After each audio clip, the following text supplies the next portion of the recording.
A brand new chapter is set to kick off here in the great state of Georgia as we return once again to Thursday night racing.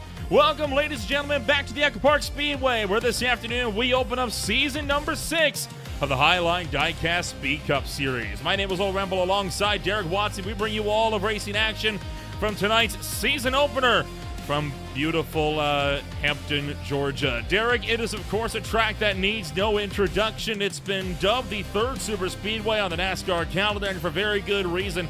EchoPark Speedway, since its revamp, has always been a doozy, and it's going to prove to be a wild season opener this afternoon. Yeah, and I think it's a weird comparison to the super speedways because this place is petrifying. In fact, of the three, I think this is possibly the most petrifying of the super speedways on the NASCAR circuit. We are in race 1 of this season. Nolan, look ahead. We can north of Wilkesboro and then Indianapolis, the big oval, the 2.5 mile, before we head over to the Naval Base at Qualcomm for week 4. So look at this, 4 weeks and really 4 different styles of tracks. You got a 1.5 mile, a short track, a road, or excuse me, a 2.5 mile, and then a road course, 1, 2, 3, 4. This is a very tough schedule to start the season. It's a doozy of a track indeed, and a doozy of a schedule indeed, which means that these drivers do not have long to get to grips with each other. It's looking to be an over 35-car grid this afternoon, so we are at a stacked field this afternoon at EchoPark Speedway. And with this is going to come a lot of drama, I would imagine, out of this opening race, because you got to remember, about a quarter of the field today are rookies entering the ring on this one. You got some drivers that have less than 5 starts, like Agnello Marzullo, but you got others that are completely new to the scene, like Brandon Findlay, Dalton McKinney, Johnny Williams, Nate Lesko, Sean Cox, Tyler Cadd, and more. It's going to be a real rough time out there, and you don't have a lot of opportunities to get acquainted with the field before you find yourselves making enemies. Well, I tell you what, I guarantee, though, this being a 1.5 mile track, you're going to get acquainted real darn quick with this field because there's nowhere to hide here. 1.5 miles, the pit lane speed there is down to 40 miles an hour, excuse me, 45 miles an hour there on pit road. So while it may be a wild track full of rich history, it's going to be very fast laps, very packed together all night long for the Speed Cup Series. Before we get to our starting grid, going to give a quick shout out, of course, to the guys that keep the lights on here for the Speed Cup Series. Highline Diecast Collectibles, your go-to source for high-quality NASCAR diecast and memorabilia. Whether you're hunting for the latest releases, rare finds, or looking to sell your own collection, they have got you covered. Plus, don't miss their live auctions every week on Facebook and whatnot, where you can score incredible deals on must-have collectibles and place your pre-orders on NASCAR's latest diecast at HighlineDiecast.com, where passion racing meets collectible perfection. The final warm-up is currently underway. We got a packed grid to go through, so let's get a rundown on how this race is going to shake on up. We'll start things off with a starting grid for race 1 of the EchoPark Speedway. Munatzi Major, a veteran to the series now with a Sprite 82, starts this race from pole alongside rookie Dalton McKinney, tied for the number 1 spot on the grid.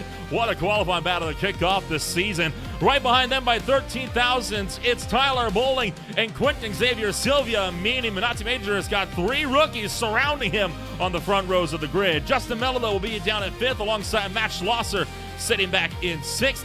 From there, it's going to be Nate Lesko, another rookie in the Mellow Yellow 17. He is alongside James Goodwin for Subatomic Motorsports in 8th. Top 10 rounded out by Brandon Findlay. He is alongside Nick Kaufman. Going to go back into the next row. Row number 6, you'll find Philip Scott in the 99 next to the 12 of Sean Cox right there in P12. Going back into P13, you'll find Agnello Marzullo, the Italian. He's next to Amberg from Highline Motorsports back there in that very bright 14 car. Stacy Hunter in the 71 is next to the 34 of Garrett Austin back here in row number 8. Row number 9 features Jake Niparis, part of Subatomic Motorsports, next to Corey Hutchinson back in P18. And then last here, P19, is William McKellar IV, and he's next to Austin Wingard in P20. Continuing on down to the back half of the field, Jason Gracias, the champion, of course, or a champion contender back in Season 2. And here's a new, well, not a new face, but a returning face, Christopher Darling, making his High Tide Racing League return following quite an incident to end out the 2025 A season almost a year ago to the day. Good to see Darling back on the grid this afternoon. Adam Kulikowski back in 23rd. Ryan Newman will sit down in 24th. 25th place, the first car a tenth of a second off the pole time is Bryce Hedgecox. He is alongside Scott Leonard in 26th. Row number 14 is Jason Shu. He's alongside Johnny Ray Williams from Mid-South Motorsports. And from there, it's Terrell Wheeler bringing it up in 29th alongside the Canadian Mark McFadden for Java Motorsports in 30th. Back in the P31, you'll find Jeremy Knutson at 87, next to the 04 of Ryan Gertzman back in P32. P33 is Stan Hausman. He is next to Joey Barrett back there in row 17. And this is where there's no qualifying time set. Jeremiah Vincent is in P35. P36 is Josiah Vincent, side by side, the 8 and the 4 car. Back in P37, you'll find Tyler Cadd in the 16 next to the 92 of Tim Branson. And that rounds out a 38-car field for this event at EchoPark Speedway. It is a doozy of a field, 38 cars, and now we get to talk more about the track itself, right? EchoPark Speedway has played host to some of the most thrilling finishes in this league's history, and in fact, it stands as the host of their closest finish as well. The first time they ever came out here, all the way back in 2024, before Ben Mashmer went on a 3-race winning streak. What a tear for him. The big story going into today, though, Grant Applegate and Jordan Fisher, the two heavy hitters from last season's championships, both not present this afternoon, so already the title fight is wide open, and at this point, it's a free-for-all who walks out of here with the points lead. This is a very interesting track to have race one of a championship because this is a bit of a wild card. There is skill involved racing in this track. There is good decision-making to be made. There's strategy and a lot more involved. But this is still a wild card. This has that super speedway feel. One bad move from someone can destroy a lot of hopes and dreams tonight at this track. As always, we're happy that you guys are joining us for what is bound to be a thrilling 18-race championship, but we're excited to bring you on board for the back half of the Speed Cup Series' calendar year, as we're going to make our way out of turn numbers 3 and 4. Time to open up a brand new chapter. 5 seasons, we have yet to have a repeat champion, and with 3 rookies in the top 5, it looks like we might get another rookie running the way with the points lead early on. Green flags in the air, and season number 6 is underway.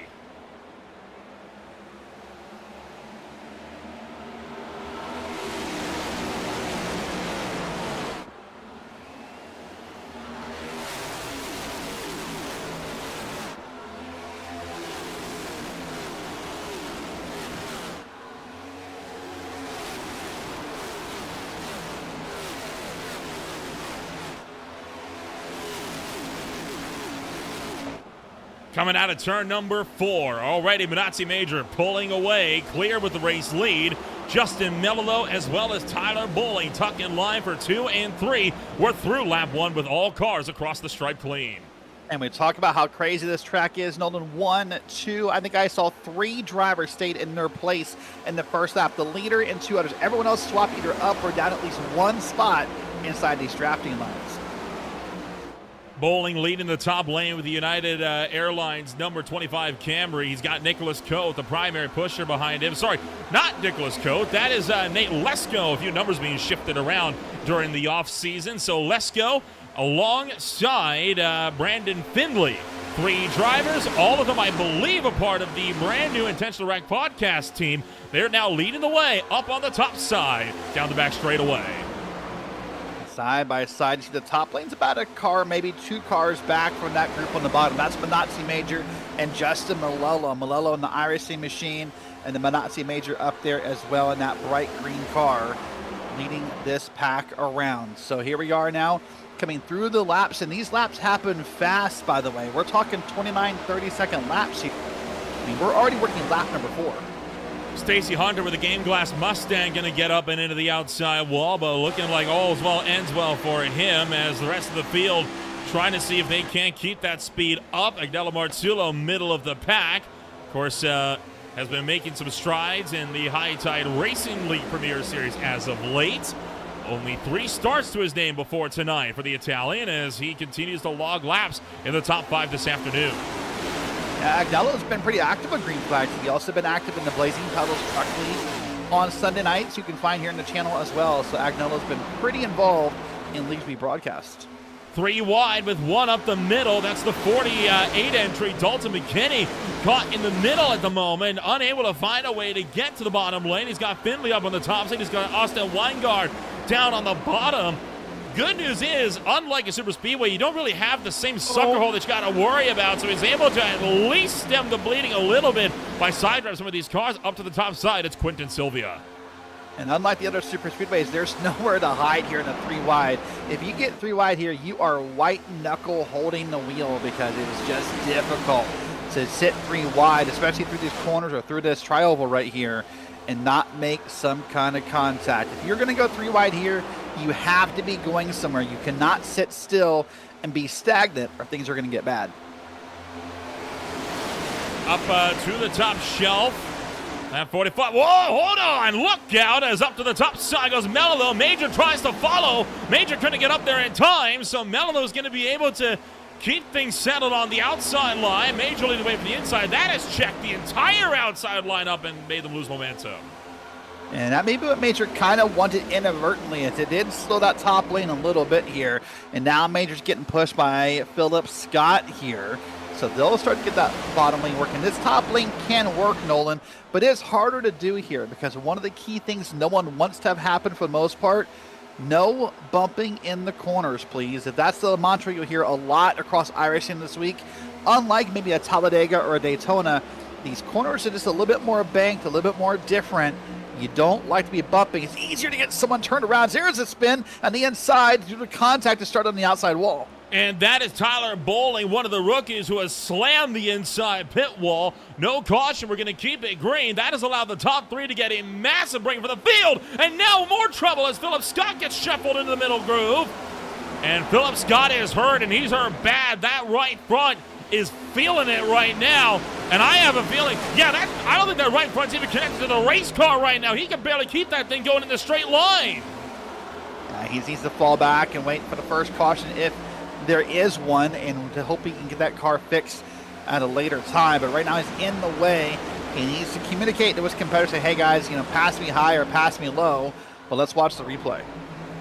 That was after the incident had already taken place with Tyler Bowling going into the inside wall. Take another look as Scott got all sorts of crossed up and into the ensuing checkup. 2 cars slam the wall. There goes Bowling screaming to the inside, and bam, right into the inside Armco. Now, what he's incredibly lucky is that he did not get turned across the nose of some of the other drivers up here. And I'm sure some of these guys up here, in particular Nick Coffin, are thinking, how the heck did we avoid disaster on that one? Yeah, that's a good question. That's a good avoidance. And, there's a luck meter, I think, involved in avoidance at EchoPark. And that's 1 tick off of that meter. Look at how fast it came across your nose there. And you avoid it and you move on for now as we stay green here at EchoPark. Back to live racing, and there's more cars in the infield. 2, 3 cars, and no caution as of yet. But now we have more calamity on the front straight. Philip Scott is one of them. Ryan Giertzma is in the mix as well. So there's is Jeremy, I believe that's Jeremy Canute, and that will bring the yellow flag out. And I believe this one would have been deployed by an administrator a little bit late, but I think based on how many cars he had around there, Derek, that is a more than justified call. Yep. Oh, 100%. I'm down with that. That's typically my rule for admin cautions is 3 or more cars off track. You got to start talking about it and being fair to the field. All right, well, let's see what caused this off track. First off, here's the replay. And you see it's up front, right in the top right or top left of your screen. Just maybe a bump in the corner, maybe a little bit of an extra push, and then it breaks loose. So it started with Canute, who got loose up front. Not sure if he had any help. Giertzma lost it by himself up top. He's who collected Philip Scott. That's what sent these 3 cars careening around. And again, incredible that this did not end up being a bigger incident than it was. Let's try to see what happened to Jeremy Canute here. Watch the orange car. Does he just get loose, or does he get a... Oh, by himself. he got loose. Yep. And that seems to be the case all around. Philip Scott was just an innocent bystander in that deal.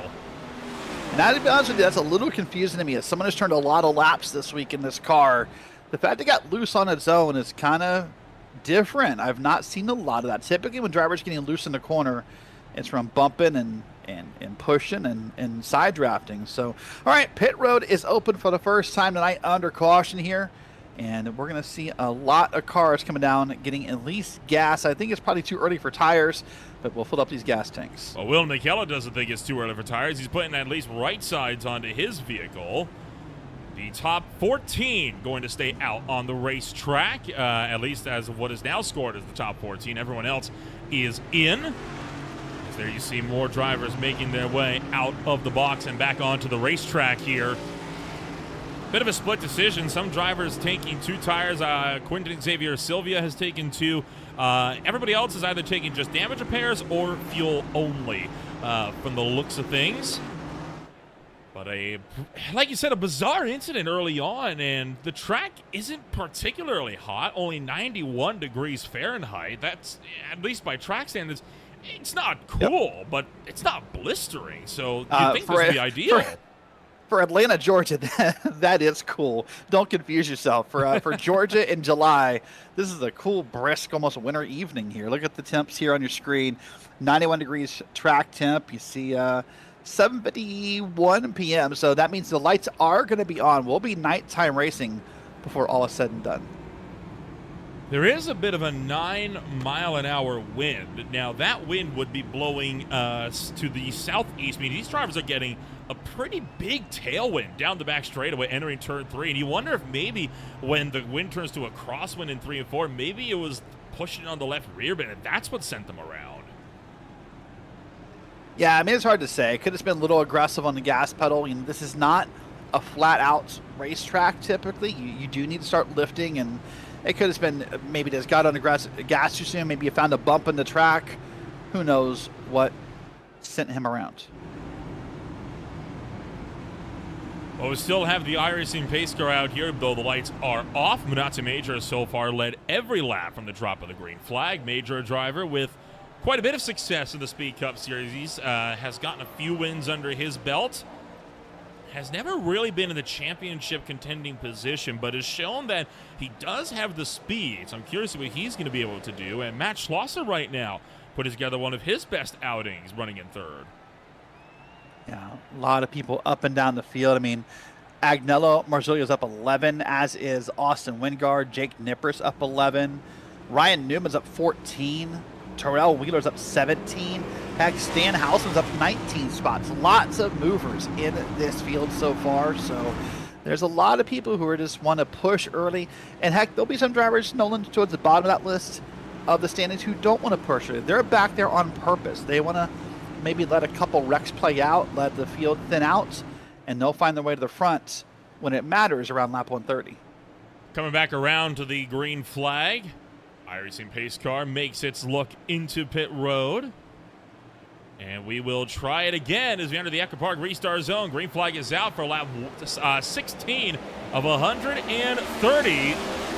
As Major takes off, Marzullo, though, able to really anticipate that launch well. He's even with him entering turn 1. Yeah, he's very even up with him in turn 1 as Agnello here. And you see the push on the bottom. That gap at the bottom is a little bit closer. That's why the bottom lane's going to get the run here down the back straight into 3. They just tightened up a little bit better, maybe on the start or after the start, as you see the Sprite machine 82 of Munatsu Major pulling away here in turns 3 and 4. Side by side we're going to go, and Munatsu Major gets to pick his lane. Tucked into the rear, Nick Kaufman right now trying to become the main pusher, but you saw Marzullo a little bit unsettled there entering turn 1. So the 029 not looking like it's happy being up on the outside line like this, and I wouldn't be surprised if I saw him maybe try to look to the inside as soon as he can, but I mean, look at the train. There really is no door open. Max Loss going to try to make a hole here into the number 2 spot. Weingart trying to follow through into third. So a lot of decision-making is happening right now, and the decisions you're making right now, Nolan, are not maybe about getting to the front. A lot of the decisions you're making right now is about learning key data for later. Hey, who can I bump? Who can I not bump? Who's an aggressive bumper? Who swaps lanes all the time? Who kills the runs? And all these things you're learning as a Minotzi Major is just going back and forth and back and forth. All these things you're learning is as good data when it matters at the end of the race. Well, Major at least knows how to control both lanes here. As again, Marzullo real crossed up out of turn 4. Lost about 10 kilometers an hour worth of pace there, and that's why you saw second, third, and fourth all stream ahead. At the point, furthest running rookie in the field making their debut would be Nick Kaufman. Back in the number 2, he has moved to the inside line, and Marzullo's being abandoned up on the top shelf. Yeah, and that can be for any number of reasons. It just, sometimes you get a feeling about a driver, sometimes you just want to go to the bottom. Maybe you're just tired of hanging out up top. But it'll reform in a few laps. So people will get impatient on the bottom, and they'll pull back up here. The problem for Agnolio is by the time it happens, he might be too far back to benefit from it. Well, Stacey Hunt at the moment leading the way on the outside groove. Make that now Kulikowski. Kulikowski just tried to look to the inside, got shuffled out of the way. Caused the outside lane to check and still have him trying to force an in here. And it looks like he will manage to find a hole, but right in front of the number 5 of Quentin Xavier Sylvia, caused the number 5 to now stack the inside lineup. Yeah, and those stack ups are the difficult part of this race because it's hard to get checked up in time here. And so you'll see it happen where people just start beating and bumping and door banging and sliding around when those checkups happen, trying to find any open space they can. Quentin Sylvia, of course, one of many drivers making his Speed Cup Series debut as someone was slow on the inside, could not even get close to getting the beat on who that was. I believe it may have been Johnny Williams, though. Yeah, I believe that was Johnny Williams in the 27. Riding around the bottom here. I'm not sure what. He's multiple laps down, so there's something wrong. Maybe he picked up some damage somewhere and he's just trying to turn some laps, but right now he's just riding along by himself here pretty far back in the pack. And you see he's going around that Sunoco car. But up front, look at this now. The bottom lane is kind of formed up, and I say kind of because it's kind of snaked apart. It's not exactly even here. And if you're Minotzi Major, that's the good news, because it does take effort to get a run here at EchoPark. You can't just pull out and pass him. It's going to take 2 or 3 cars lined up ready to move to get the pass on the leader. So for Minotzi Major, the best thing he can see is all these gaps in the line. Now the second second line doesn't really begin until you get all the way back to Jason Gracias, and now Dalton McKinney trying to make something happen a bit further. No, sorry, that's Christopher Darling trying to make something happen a little bit further up the road. Darling, of course, making his return after having to take a years-long vacation. But he is now back and showing that he is not here to just sit around in the back. He wants to go to the front. Of course, Darling won the inaugural championship back in season number 1, and now he's trying to work with Nate Lesko to work to the point. Oh, boy, they get so close in these side drafts in these cars, and that's one of the dangerous spots about this track is the side drafts and how they can behave. And, the positive side drafting of works, it does work well. You can gain some ground doing it. The scary part of side drafting is you get so close that it's like one small hiccup, one small mistake, one small wiggle of the wheel, and it goes from side drafting to wrecking. Still single file most of the way through the field. Again, battle for 14th is where it really gets a little bit more antsy here. Once again, from up top, look at Terrell Wheeler kind of in between 2 lanes. A lot of indecision there from LGR Motorsports. Well, actually, correction on that one. Do you reckon it's a decision trying to pick a lane, or is he trying to diamond off the corner to get a run to the line in front of him? Yeah, it may be just a lack of comfort. It may be a lack of just not wanting to commit to a lane. Who knows what it may be here. But he does need to be in line, because what he's doing is every time he hops up there and kind of straddles that line, he's killing the draft. He's killing the guys behind him and is killing their ability to get up and be part of this race. That top lane is coming with that yellow car up top there. And I like it, Nolan, because they are pretty well connected up there. They're pushing and shoving and making it work. Justin Mello still trying to work his way further up the road as well. Nate Lesko has been proven to be a very reliable driver to be able to push, as he's been working with Christopher Darling, and they have been moving on that outside groove, trying to get further up the field. Marzullo still down on the inside. Still looking a little bit wobbly on that bottom lane, and I think that might be part of what has now checked up that inside groove. Look at how they're starting to accordion down to the bottom lane. Yeah, that's going to, anytime you get a sense as an experienced super speedway driver that someone's bobbing, weaving, uncomfortable, not holding the bottom of the track, what have you. There's now someone up in the wall, we'll say green here. That is Ryan Gertscha. But anytime you get any kind of feeling as a driver that something is wrong, you're going to bail out from that driver. You're going to try and get around him or push him out of the way. And that may be why Agnello is having a hard time. Now another car slow up top. Is that Mello? Yeah, that is. That's Justin Mello slow on the top shelf with a lot of damage on the right front of his machine. So 2 different incidents. We will start with what happened to Ryan Gertscha, as this was coming, oh boy, a hard shot into the outside wall. That, I'm pretty sure it came from a bad bump. If we see it again here, watching through the corners here. And that was Macias getting that's loose. Mello. That's Mello. That's a separate incident. Yeah, that just turned to a 3 wide that went bad quickly. No, you know what? I lied. Yeah. I'm sorry. That's just a loose race car. The way he angled that car to the outside wall, Nolan, I would have put money on that being a bad bump draft.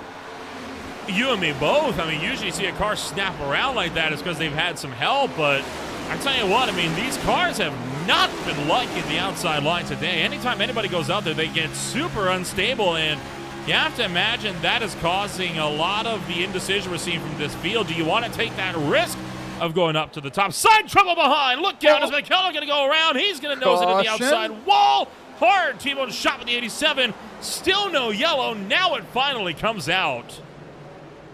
Wow. And there's cars down pit road, spun around. This is going to be a wild and crazy scene for yellow flag number 2 here in lap 32. Started when Willie McKellar got turned up into the outside wall. Not sure if he had any help. We're not surprised at this point, though, Derek, if this was all by himself. That's been how a majority of these has been tonight. Let's see. So watch that. Oh, there's a car moved up. Yeah, this car came up on the bottom lane and got in the back corner panel, and then up in the wall he goes as McKellar. And the problem for McKellar here, I mean, Nolan, as hard as it is to say, about here, caution is not out yet. It's out right about here. So, like, it's easy maybe to be upset or to blame those guys behind you who hit your car, but if there's no yellow flag, what are you supposed to do?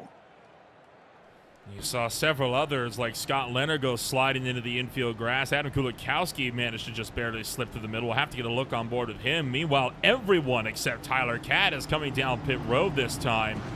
The 87 that drilled him, by the way, was Jeremy Canute. So a tough break for Canute, making his high time recently making his Speed Cup Series debut here this afternoon. And like many, he had nowhere to go. That was somebody's car expiring on pit road that had been sitting for a while. Yeah. Where'd a motor go? That's, man, when you've been on iRacing too long, that sound could wake you up from a sleep. That sound right there, that's, whew. That was one of our earlier incidents.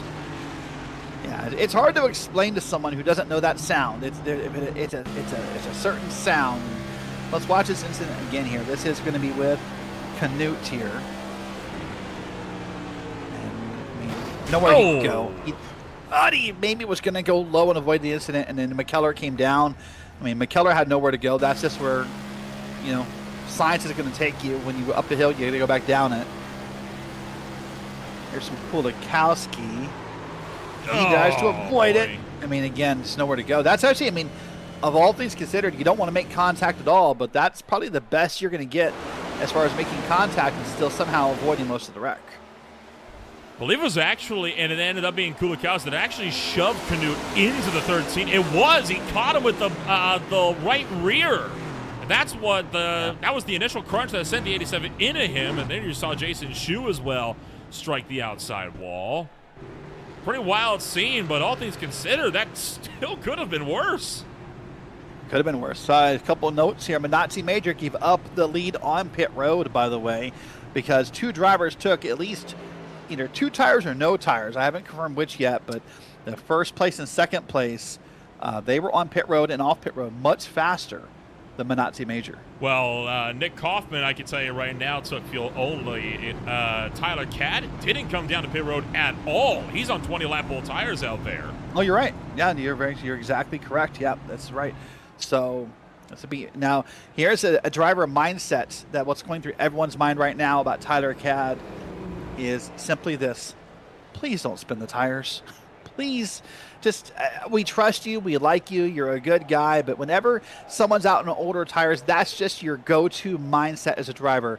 It's please don't spin the tires on this restart. Well, Nick Kaufman as well, because Kaufman also hasn't taken tires. All he's got is a fresh tank of fuel in the car. He came down pit road, so people aren't thinking that about him. It's right, but that car that stayed out, he'll get all the criticism if anything goes wrong here. You're not wrong. The woes of being the control car, Derek, I'm sure you and I are both very familiar with such woes. More of a backpack kind of guy lately, but we'll see. Green flag coming out this time by. Into the EchoPark restart zone. Green flag is back out. And racing action resumes. No spun wheels from Catt or Kaufman. Good. Yeah, that's good news for both of them. Catt now gets to have that fun of controlling the pack here and gets to watch his mirror more than his windshield. And up top, he'll be happy to see only 2 cars left up top. A lot of drivers abandoned quickly to the bottom. So no or little challenge maybe from the top side. Minazzi Major making short work up on the top side to get back to the race lead here. So Major back to the front. Kaufman trying to look low. Major wants to cover him off, and he slams the door shut in his face. That was close. Kaufman still working that top lane as Major pulls the inside. Kaufman wasting no time either and going to the top lane. So we got an actual proper fight for the lead. Neither of these drivers wants to run second fiddle. No, neither does here. They're both trying their best to get up here. Minazzi Major's getting a good solid push from behind. That'll help him keep that bottom lane. And what's happened with that top lane, the only you see it up there is that picture right there. That top lane is not as connected. I'm going to say it all night long because if you want the draft to work here, you cannot have those big gaps in your line.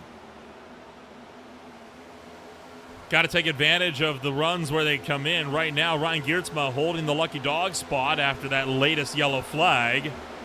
Have to see if that's going to end up going his way, but for the time being, Major still holds the run up on the high side. Schlosser clears. Amberg will clear from the inside, and Kaufman's going to cut his losses and go down low. Yeah, cut his losses and get down there, but I bet not for long. I bet he's just trying to get a little bit of momentum build up, and I bet within a lap or so, he's back up to the top trying to pull that lane around and see if he can make it happen once again. About 5 cars deep before we get 2 by 2 in here. See Nick Kaufman here running up in P4 in that 2 car. He's up 6 spots on the day and having himself a pretty good run here at EchoPark. These drivers punching to speeds of around 186 miles an hour on the approach to some of these corners. It again makes this a real doozy of a race. You're racing at Talladega and Daytona speeds on a track that's almost half the size. It's always a very unnerving feat to have to wrangle a car at these speeds this close at a track that is this tight. Well, let's talk about the factors you're dealing with at once here. You're dealing with the high speeds, a shorter track, a very narrow dog legs. We see some examples are right there with the 43 and how hard it was to get anything gathered up. Also, at certain points in this race with the time of day, these drivers are dealing with maybe a little bit of glare in that windshield. There's lots going on all at once to manage here on this 1.5 mile track. So that's some of the factors they're dealing with. They're also dealing with maybe people and voices in their head and their Discord calls. They're trying to figure out the strategy. They're worried about, pit stops. And right now, all that is happening at once at 30 seconds a lap. Already 40 in the books and only 90 laps to go. I say only. That's a lot of time for something to go wrong. And as we've seen before, things can go wrong in the blink of an eye. And Again, we would not be surprised if we saw the big one this afternoon. It happens just about any time any league comes out here. It's almost as inevitable as it is at Talladega. I would agree. Yeah, it's probably more likely because of how narrow this track is. And the difference is when a wreck breaks out here, there's less space to go find for yourself. There's less of that safe space, if you will, to happen here at this track. And so you see boy, that sun is glaring down the back straight here. The good news for the drivers, though, that kind of appears to be at their back on the back straight, but I bet coming through the front straight here, they get a small bit of it coming out of turn 4. Minazzi Major still leading the way. This is, of course, a big run for him after he took the Beach Mode Baseball Pole Award. Give a quick shout out, of course, to them. Beach Mode Baseball is a youth travel organization built around one simple mission, taking young athletes to unforgettable destinations, creating lifelong memories, and competing in some of the best tournaments across the country. So congratulations to tonight's Beach Mode Baseball Pole Award winner. He has led the field to the green flag. He has had the best seat in the house when we got this race underway. To learn more about Beach Mode Baseball and to follow all the action from their teams and tournaments, be sure to check them out at Facebook and TikTok by searching Beach Mode Baseball. Beach Mode Baseball is proud to support tonight's event, and they wish all of the drivers the best of luck. So far, racing action has proven to be a little bit of a tight run for some. Mello is in a pit road here. This is definitely off cycle. This is definitely I would think it's a non-scheduled stop. You see these left sides and right sides going on the vehicle there, and a little curious about this pit stop, and I think there's got to be more wrong than just tires and gas. He's sitting there way too long here, already now at the 20-second mark, so something is off about this pit stop. Has to be for damage repairs of some description. We did see him clap the wall about, 20 laps ago or so, just before a second caution of the night, so it wouldn't surprise me if he's been struggling with some damage ever since, and eventually has just made the decision, you know what, the amount of time you're losing, it's just not worth it at this point in time. But he's not the only one. Austin Weingard in a pit road after only 11. Oh, look at the right front. That right front is toast. Beat up. Yeah, it's beat up, and he's going to miss his pit stop, have to come back and park it in there, and we'll see what happens with him. But still, I mean, unless he had to pit, I would not pit under green if I could help it. But back up front here, this is the battle going on. See, the 17 car here is just in the middle of this herd trying to find their way through. This is what may have happened to Mello. This was moments before he received a meatball flag. So it is for damage that he that sends this 53 entry into pit road. No word on what has happened to Weingard. Watching Justin here. Pretty good run through the corner. He's going to track up. Is he going to clobber the wall out of the corner? Nothing yet. I kind of wonder if maybe he just had a tire going down. Because that's what I was wondering too. If he maybe hadn't pitted yet. Or I'm just not pitted. I'm sorry, hadn't taken tires yet. But that's kind of quick, honestly. But all right, to each their own. Back to live here. This is Agnello Marzullia back up to P3, and there's a car on the bottom of 27. I think the Sunoco truck. Sorry, Sunoco car is on the bottom of the track. That was Johnny Williams, who is now into pit road. That follows this moment that caused the field to scramble. Oh, run the leaders. No. Tell you what, phenomenal job from Ethan Amberg to make a quick course correction up the top side, right on board of the 14 of what he saw. No, I don't. Oh, things that make it go. I'm not even racing, and man. You got to give the 14 credit, right? How do you react at that speed to something that you had no idea was there and not wreck the car in the process? Not a scratch on him. Yeah, that's a little bit of skill and a little bit of luck.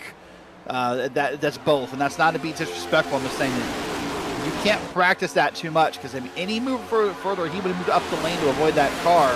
He may have made contact with someone in a higher lane. That's yeesh. Justin Mello has confirmed, by the way, he did blow the right front. That's why he was forced to come down pit road for damage repairs, and I think called it quits from there. Jeremiah Vincent is now, after spending a long time in the box, He has now made his way back out onto the circuit, or is making his way back out there now, albeit 39 laps down. You know what? That's because every point matters. Across the years, you and I have been doing commentary, Nolan. How many leagues have we seen where either the championship or a cutoff spot or something comes down to a point? Listen, there's still so many laps left that you talked about that big one. If a big one happens, you could be 30-some laps down and still finish okay, oddly enough. Heco Mozzarell's 10th season came down to 2 drivers being teammates and being tied for the points lead in the final race.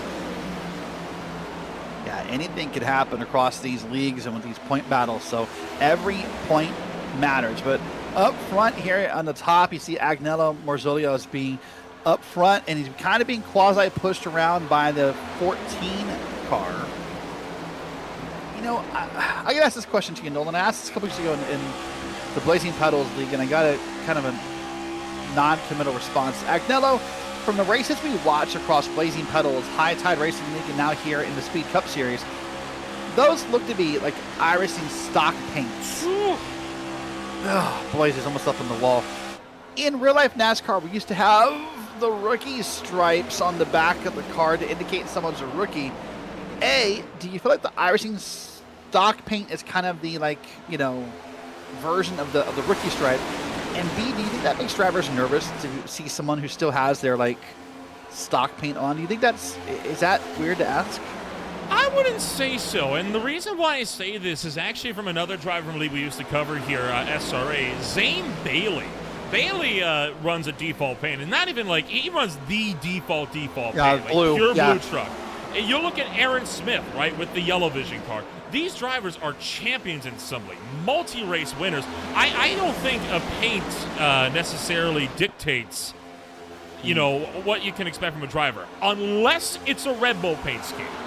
Then you know exactly what to expect. What you're getting into. Yeah, that's true. You know exactly the kind of aggression you're looking for. I just wonder, man, I don't know. If I saw that iRacing stock paint, I might be a little skeptical, honestly. But, hey, we'll see how he plays out. He's currently doing pretty well up front. Meanwhile, in the back, there's another car. This is Quentin Silvio, one of the rookies.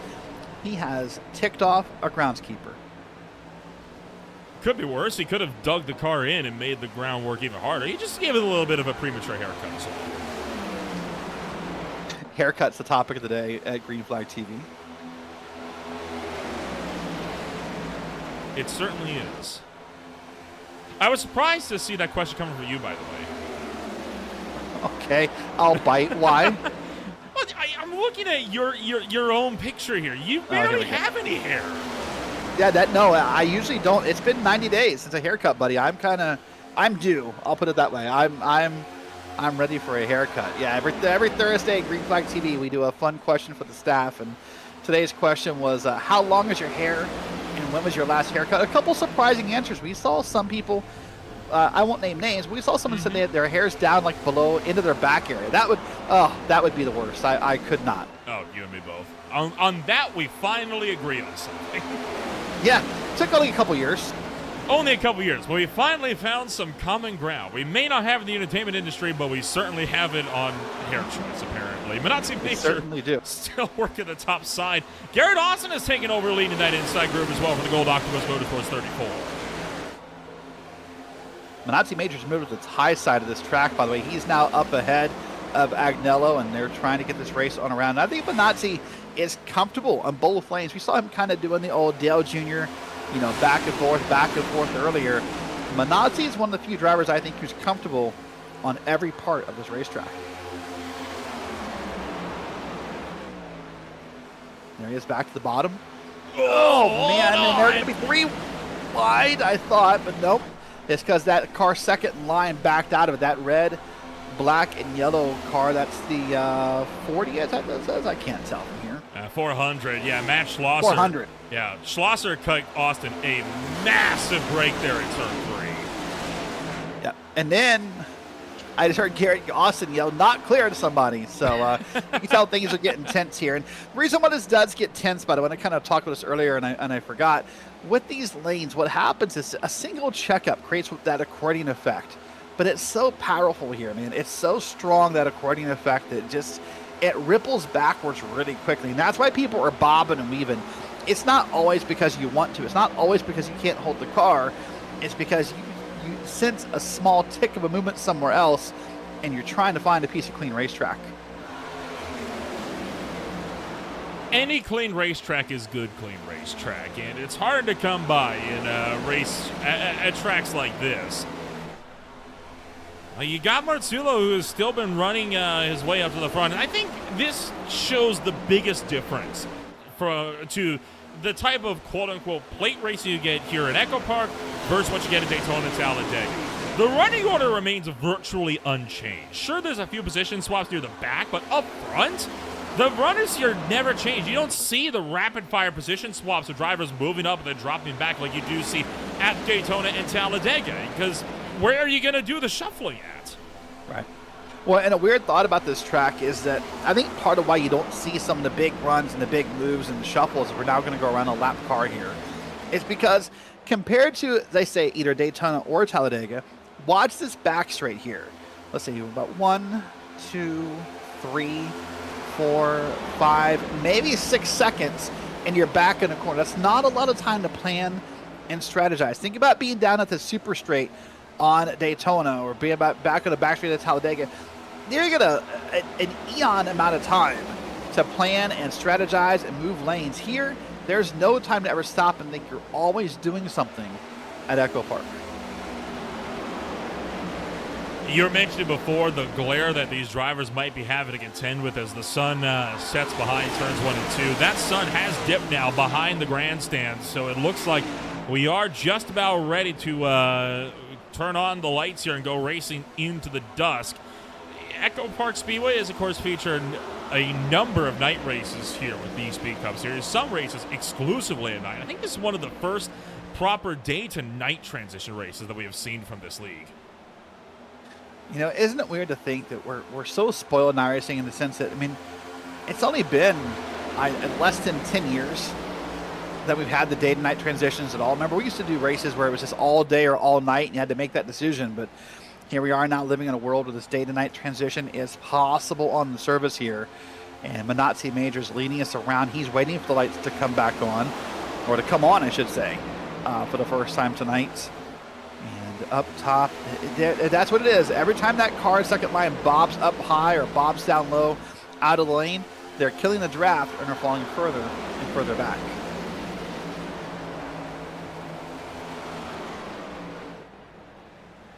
Halfway home, by the way, 65 down, 65 to go as of the last time by. We are now with 64 laps to go. So the first half of this race has absolutely flown by us here, Derek, as we get set to end of the back half of this one. You're now 34 laps in, 53 of your Tyler Catt. Credit to Catt. He's been holding pace with this field a lot better than I thought he would, granted that he was on 20 live older tires. At what point do you think these guys have to be a little bit worried about fuel numbers? I don't think it's fuel. I think it's tires. Look at what happened to Justin Malello, and he had maybe run about 45 laps at most before that tire popped. Now, granted, some of those were under caution, and maybe some contact happened somewhere, but Malello went about 45 laps before that tire popped. I don't think it's a gas question. It may be a tire question. Here is a couple of cars. There's McFadden down pit road. We'll see if we can maybe start a cycle here, but I think we're probably only about 10 laps or so from pit stops. Mark McFadden, of course, a driver that is no doubt familiar with loose race cars, a real-world runner in the Island Dwarf Car Association, running throughout the lower mainland of British Columbia, as well as primarily over on Vancouver Island. I believe they are actually swinging out to Agassiz Speedway in only about 2 minutes' time. So Mark McFadden putting a set of 4 into the car before getting himself back out onto the racetrack. Major Marzullo is still running 1 and 2. Garrett Austin's been holding on to a very even third. It's been a tame middle stint to this race here, and I have to imagine that a lot of these drivers, they are, I wouldn't say necessarily checking out, but they've kind of shifted into a more autopilot mode at this point. Well, there's that age-old question, right? Why we're racing on lap X, right? Why we're racing on lap 65? Why we're racing on lap 70? When there's 130 on the board. So for a lot of drivers, it may just be, hey, let's sit back and survive. I can't win this race if I'm not there at the end. And there's a car coming down pit road. That is Tyler Cadd, at one point our leader of this race. Now, for Cadd, this is his first pit stop since lap 13. Want to point that out. We were kind of playing the numbers game earlier, so by his math, there's some numbers left for these cars. Boy, talk about a glare through the catch fencing at turn 2 down the back straightaway. So, assuming the fuel window is around 56 laps, it gives us a bit of a realm of what to work with here. And oh boy, that is, yeah, not a pleasant sight coming out of turn 4, is it? No. You need that glare hitting you in the face, especially if you have the HDR options and iRacing turned on, and it's hard to see around, buddy. It'll blind you for a second. It'll be difficult to deal with. So, no fun at all. But meanwhile, on the bottom is Minotzi Major, still leading this around here, but that top lane is beginning to catch up. Well, the outside lane has been showing a lot of momentum as of late. Jake Nippers at the moment leading the top shelf, being pushed by Jason Gracias. Gracias, of course, had quite the rivalry with Ryan Shelton back in season number 2. Shelton, the winningest driver in High Tide Racing League history. Gracias, not quite with the record, but Gracias is able to boast consistency. And he's able to take that consistency all the way to the top side of the racetrack. And how about that? Chopping to the inside. Do you reckon Major lifted, or did the outside just finally get the run they needed to punch clear? He may have lifted, just decided it wasn't worth fighting. But here's the problem I see. If you were able to flip that camera around, we're not too far from catching traffic here at EchoPark. And if you think 2 and 3 wide racing is kind of intense with just the leaders, might be adding some slower traffic into the mix. Martin McFadden, fresh out of pit road on 4-lap pressure tires, so at least he's got the reassurance of knowing he's not going to be stuck these laps down. He is going to cycle through, so he's got cycle to the wall right there.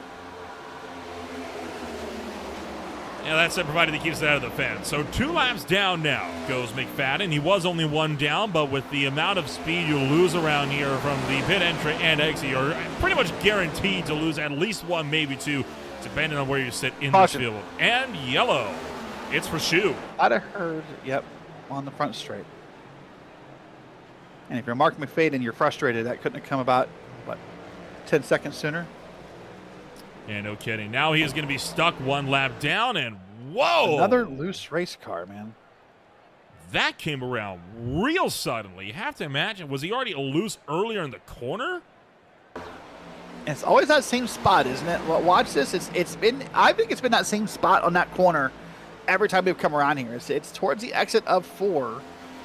I don't know what it is, but it's causing havoc, and they're slowing the track, and the only choice from there is to put out a caution. Well, this is going to get interesting because we thought we were close to pit stops.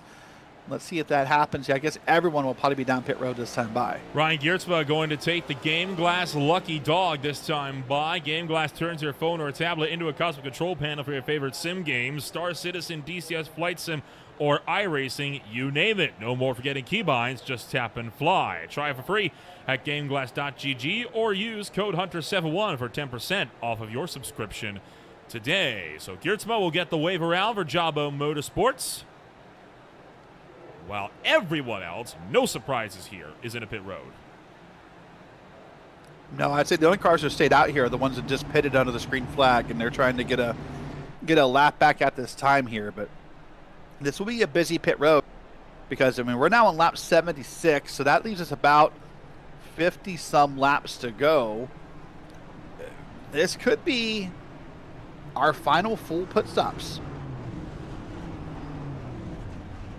Could very well be the case, which would explain why we see the whole field and no one really willing to gamble on much of a fuel strategy here. McFadden, I'm sure, is going to bail to pit road once he can do so without going another lap down.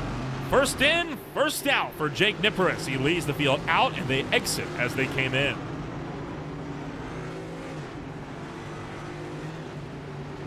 There'll be an easy way to tell if the field thinks it's the final pit stop or not. Watch for the people who come in a second time. Watch for people who want to come in and top off this race car. If you're thinking this may be your last pit stop, or at least full service pit stop, you're going to want to top this off with every smidgen of gas you can. So let's see if anyone else maybe wants to dip back down here in turn 3. But that's that commitment line at EchoPark, by the way. You have to be committed to pit road, whether under green or yellow, in turn 3. So I'll keep an eye on it and see. The 17 is down there.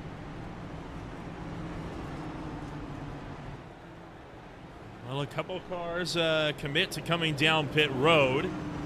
So far, the field has been having themselves a pretty good afternoon. In a pit road is going to be Jeremy Canute. So I feel like that's an indication to us, Nolan. One of two things is true. Either everyone thinks they're really good on gas, or everyone thinks this isn't the last stop. Because if it's not the last stop, there's no point in throwing away track position to come down and pit a second time. So we'll see how that plays out. There's a couple cars in the back. 17's down there. Quentin Silva, your rookie, one of the rookies in this season, is down there. So 23rd on back appears to be where the pit stops are occurring. So 1 lap to go, well past the halfway point in the season opener for the Highline Diecast Speed Cup Series. Not a lot of drivers committing to the second call. Nate Lesko, I think the 17, the only driver that committed to come down for a secondary stop on that one. Field will look to go back to the green flag this time by working lap 78 of 130 on the afternoon. There you see Canute coming back out of pit road. End of caution number 3. We're stacked up, we're doubled up, we're ready to go back at it and do this all over again. Nippers with that R&B Camaro. Derek ready to take us back to green. Yeah, and I suspect right now everyone's just kind of anxious. You want to get back to racing. Lots of fun racing's happening up front. But the question now, Nolan, for me is, can Minotzi Major again find his way to the front? We'll find out here. Pace car is down as Nippers takes and waits here. He'll step on the gas pedal when he's inside that restart zone that starts right about here. And he'll press the green pedal, and we're going back racing. Green flag back in the air. Jason Garcia is able to get a good anticipation off of that start as he's going to pull along even with Nippers. But not for long. The number 9 punching clear from the inside. Minotzi Major, will he look to go from bottom to top? He's been keen on getting the lead back early on these restarts. Wouldn't surprise me if we saw him pull a move. However, it wouldn't surprise me if we think these are your final pit stops and we're thinking we're trying to maybe conserve some fuel and save some resources. Why would I not want to sit behind Nippers? Why do I want to lead if I think fuel's a problem? Maybe I want to sit back behind Nippers and fuel save. But nope, never mind. Here's already his back up top. He'll look for the push. He's not going to get. He'll have to power this thing around on his own. Side by side with Nippers. Nippers now gets the push on the bottom, and now we're side by side in the 3. Goodness gracious, the 3-car tandem coming down to the turn number 3 was immense as Schlosser got a helping hand there from Dalton McKinney into Nippers. And well, you know the old adage, don't push the pusher. You nearly saw a consequence of that. It did help that inside lane regain momentum. Look at how much they've been able to punch clear now with that 82. Yeah, 2, maybe 3 cars deep is the 82 now on that top lane, but lots of movement towards the middle of the field. You see lots of cars moving to the left.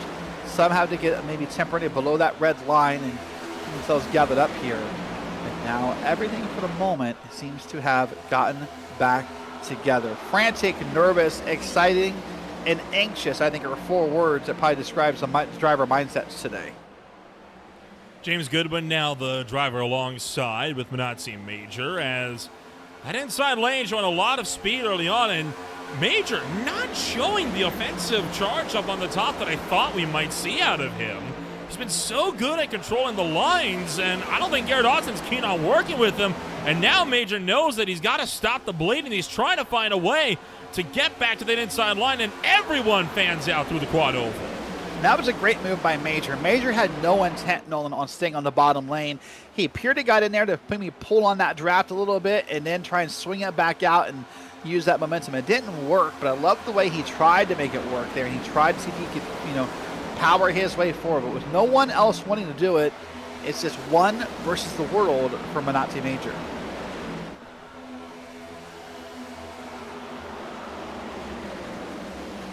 This is Major's signature when it comes to these plate races, right? Control both lines, block both lines. He did this as well at the season opener back at Daytona last season. So I'm not surprised that we're seeing it here today.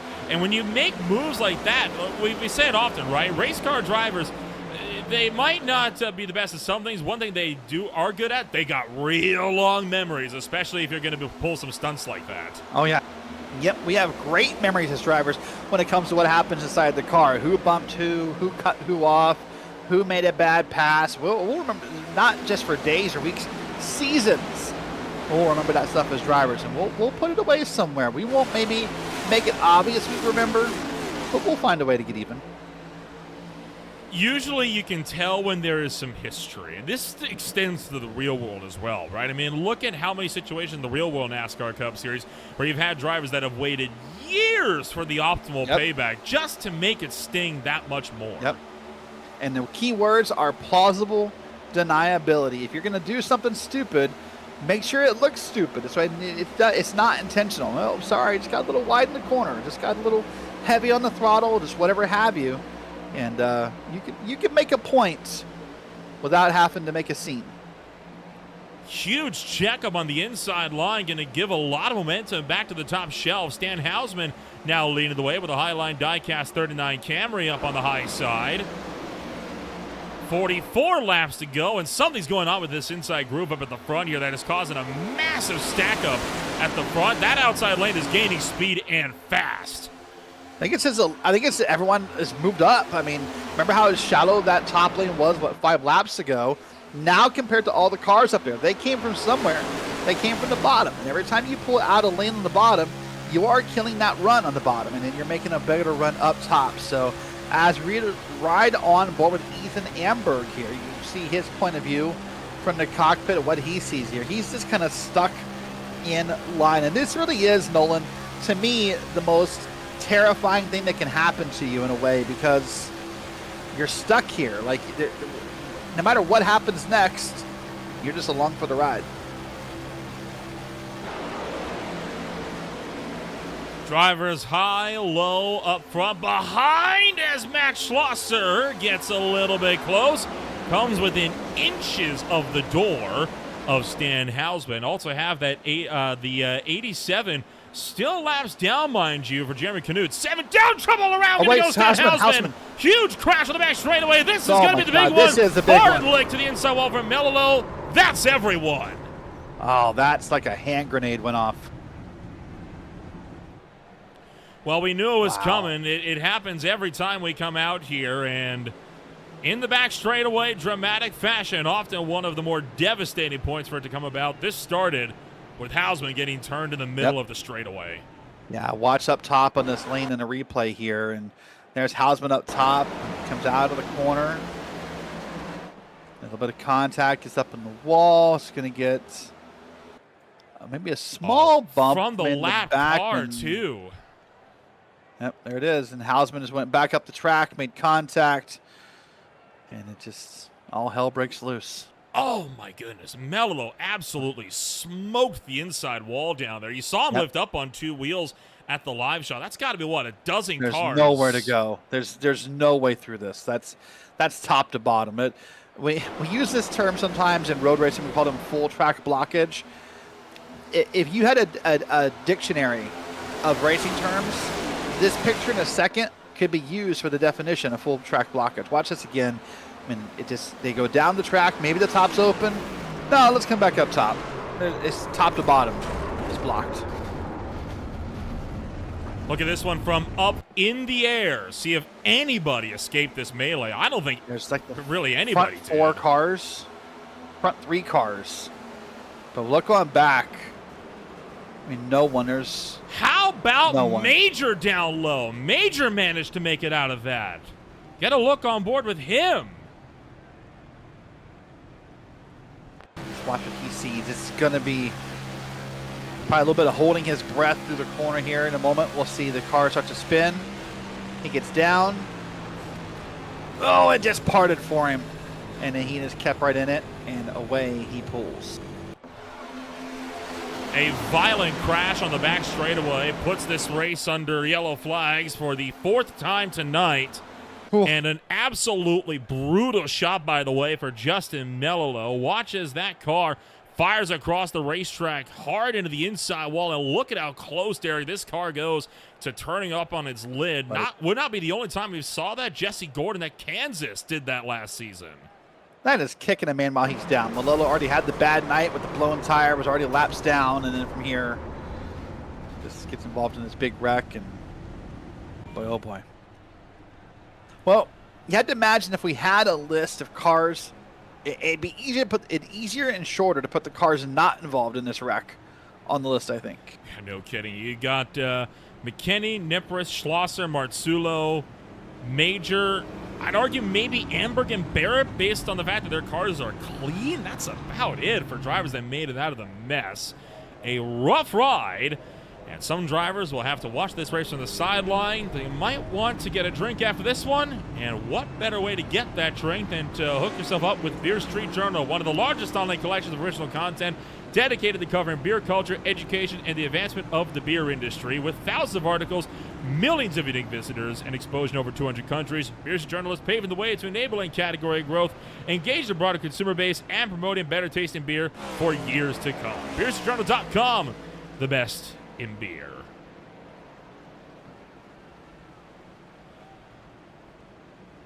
Well, set to go back to green here, under 40 to go. Pit strategy at this point has been completely thrown in the trash. This is a free-for-all now.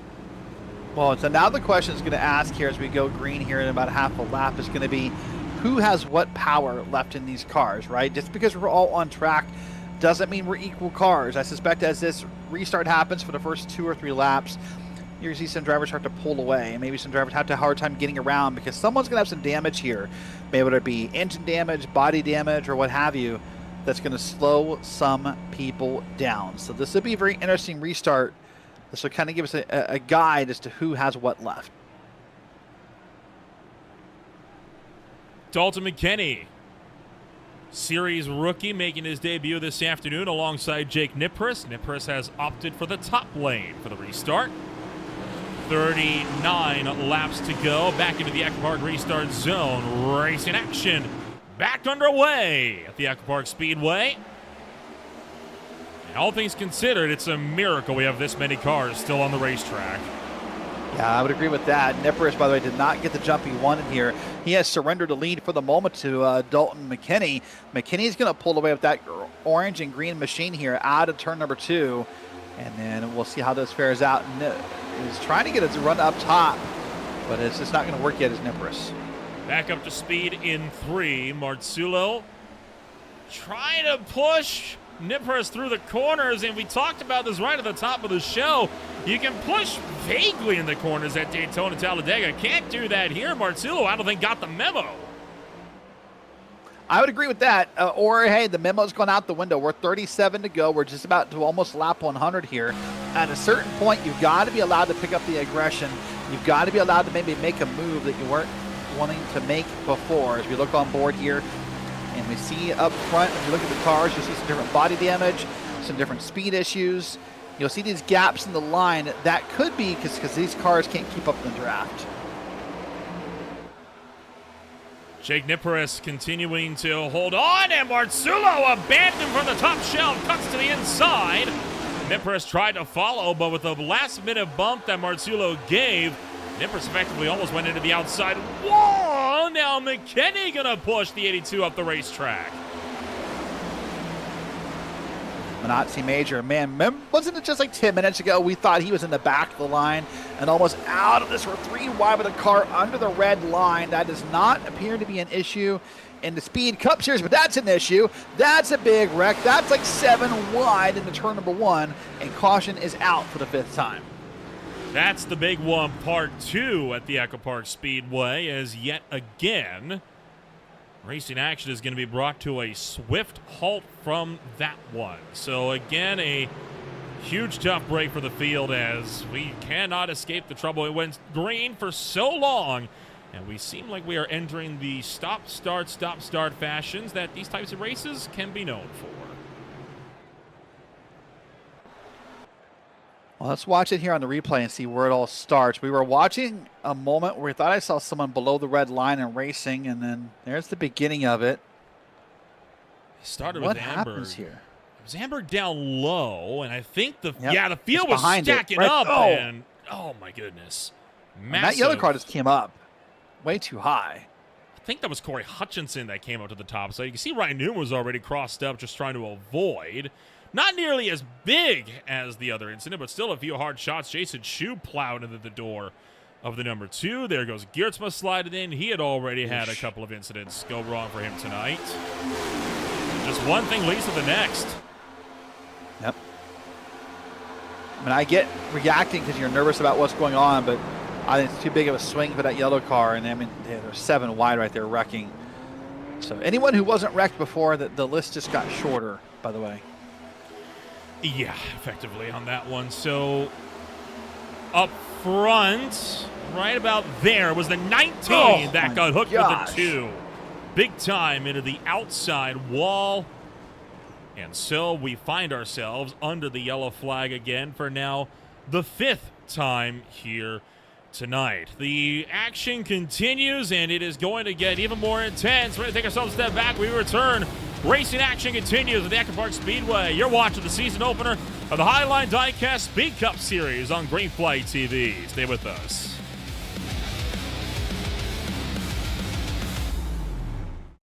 Racing isn't easy, but experiencing it is. iRacing puts you in the driver's seat with the industry's leading sim racing game. Drive on laser scan replicas of the greatest racing circuits from around the world. Go head-to-head against other drivers chosen by skill-based matchmaking to ensure competitive racing at every level. Compete across all your favorite series. In officially licensed cars, engineered to deliver the most accurate driving experience possible.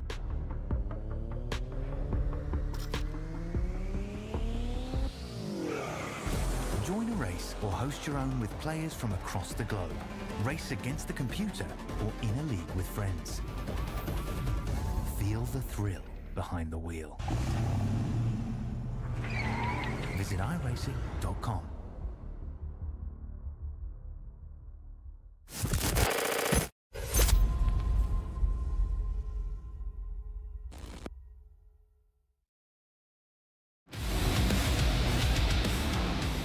Welcome back to live coverage of the Highline Diecast Speed Cup Series live on Green Flag TV for the EchoPark Speedway. And once again, my name is Will Remble, alongside Derek Watson, bring you all of racing action from start to finish on what has turned into a bloodbath of an afternoon. We got to the first half of the race clean, and then 2 massive accidents back to back have trimmed down the herd. We're down to half the field running on the racetrack, and Derek, we might not be done yet. No, I don't think we are done yet. It's going to be kind of wild and kind of crazy here. As we see now, if we look at the pace car, the lights are off. We are 2 wide, and it's about to go racing here. Now, almost exactly about lap on it, with 31 to go when we go green here. Continuing to lead the way in the number 9, Agnello Marzullo. Up on the top side. Credit to Agnello. He has been up there and running strong all day today. I can't think of a time where we've seen that 029 outside of the top 10. There's been a couple cars like that. I mean, Nazi Major for the most part was, up there most of the nights, and we'll see what he can make happen. So here we go. Green flag is back out. We're back on the loud pedal. It is Nipris, it is Agnes, it's Dalton McKinney, Matt Schlosser, and more leading us around here at EchoPark. Not for long. Tyler Katz around to the tail end of the field. And the Dirty Bow number 16 around, and caution is out quickly. Caution number 6 on the day, and this time we didn't even make it to turn 1. No, we didn't make it almost to start-finish line before this came out. So we'll quickly get everything reset here and get it reshuffled. What happens? I think Tim Branson didn't go. I think Branson started in the wrong gear. Yep. And that can only go on so long of the push and the pusher, before someone Honestly, what happened to him probably in the back of that car is what's going to happen is he's going to push the pusher and someone's going to bump him, is they're going to get his back wheels up off the ground more likely, and he's just going to go on around. Well, it wasn't a start in the wrong gear situation because he was in second like you would expect. So I got to be honest, Eric, I am clueless on why he just did it. I guess just caught napping. Missed the memo, yeah. Well, you know what? Speaking of caught napping, you don't want to get caught napping on the Green Flag TV schedule for the rest of the week, Nolan. There's some pretty fun races coming up here across the next week or so on the channel. Sunday nights, Justin Prince, James Newton will be back at Pocono Speedway for the Blazing Pedals Truck League. Next Monday night, yourself and Justin Prince will be at the Lime Rock Park. Now, Evan Pasoko and I were there last night. We left the booth open for you guys, so there's still some good snacks and refreshments in there for you guys at Lime Rock. Tuesday night, the Silver Fox Racing League is over at Thompson Speedway. And then Wednesday night, Premier Sim Racing takes their race series over to North Wilkesboro, and the Beer League will be back. And, of course, they have the mystery track. We'll find that out on Monday. Nolan, what car is the Beer League running this season? They have decided to choose violence. They have picked the Ray FF1600. Oh, dear. It is it's only the second time in Beer League history that they have picked an open-wheel car for their car of choice for the season. The first one was the Japanese Super Formula Light. That went about as well as you'd expect it to when you get a bunch of people that are half drunk or completely wasted racing for 2 hours. It's going to be no different, but we're here for it. We are here for it, indeed. Speaking of, we're here for you as well. If you want to get your league or special event broadcast, you can find out how by heading over to www.greenflag.tv, and you can get more information or contact us directly there on the website. So I had this talk with Evan Pasoko last night, and I have to know, I think I know the answer. When it comes to Pocono for Blazing Pedals Sunday night, is Nolan Rimple team 3 turns or team 5 turns? Why in the world would I be team 5 turns? It's a triangle. You're speaking crazy. There's 5 corners. No, there There's isn't. 5 corners, yes. Where are you getting There's 4 and 5 from? There's that first one is turns 1 and 2. The short shoot is turns 3. And then the last 2 is 4 and 5 through the final. That makes sense. Just because of that, even though I haven't seen it, Shrek 2 is a bad film. Just for that, you made my eyelid twitch there hearing that. I will quit. I will quit right now. It says on the wall, what turn 4? There is no turn 4 at Pocono, let alone turn 5. Hey, you want to hear something more outlandish? Your confidant in production, Dustin Ollis, you know what wild thing he said last night? Oh, dear. He said there's 7 turns because you count the turn in and turn off of pit road. No. I'm quitting. I'm going to abandon this place and leave you all to fend for yourselves. He said it. Blast me up. As Evan Pasoko said last night, this is sometimes why the freedom of speech is not always the best thing we give people, because they say things like 7 turns at Pocono, and you just don't know how to behave yourself. It's just it's a difficult thing to hear. Well, no argument here at EchoPark. 4 corners on the slate for the next 27 laps from Go Green. Reset it with Jake Nipperis and Dalton McKinney leading us around. And then it's Agnello and Matt Schlosser and others on back here. So I'm hoping, Nolan, this is our last caution. And listen, if this stays green, we're done in about 13 and a half minutes. You're assuming we go green. That's the first mistake. The odds of that happening are slim to none. But you know what? I will be an optimist for the night rather than a pessimist. Green flag is back in the air. Nipperis is going to lead us back to green. Dalton McKinney alongside him. Marzullo picking up the torch as main pusher from the inside line. Black flags, by the way, for Kaufman, Wheeler, and Stacy Hunter. Unsure what for.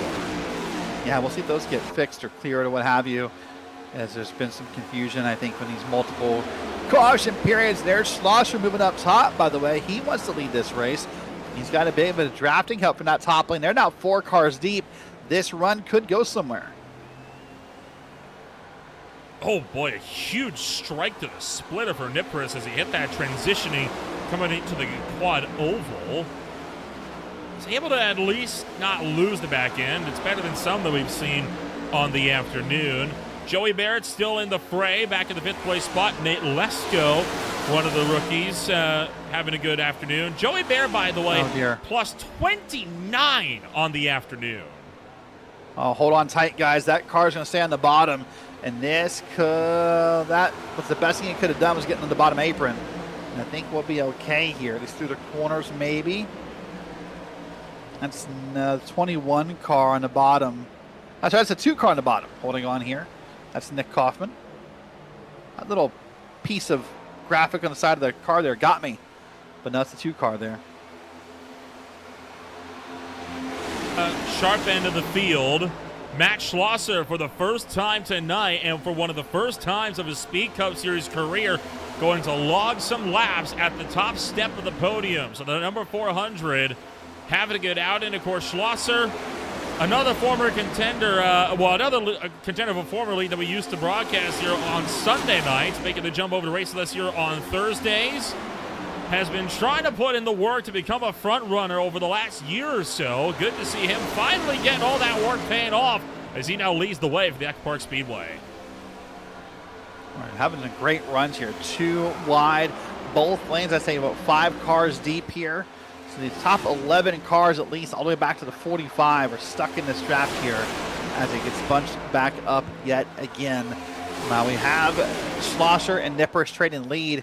I want to point out here, I think this may be the furthest down he's been all day. Manazzi Majors in P9, and he's up in the wall. We're going to stay green for the moment here. Oh, no, we're not going to. They're going around to the back, and we got a caution again up into the outside wall, and it was Corey Hutchinson that slid into the inside wall. I thought for a moment they had it saved, but they're going to end up losing the tail end as a result.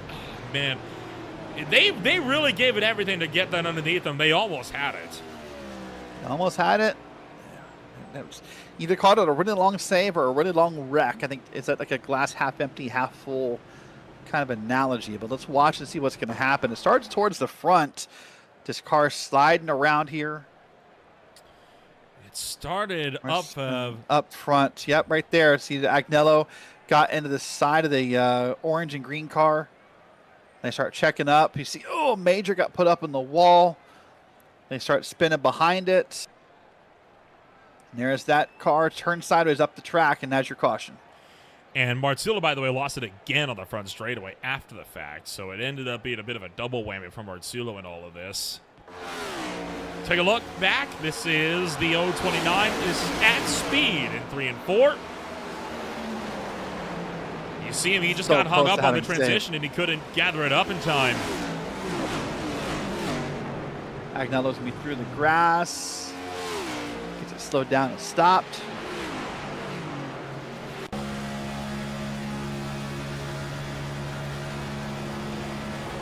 What does Hutchinson see? Watch it here. It starts to happen.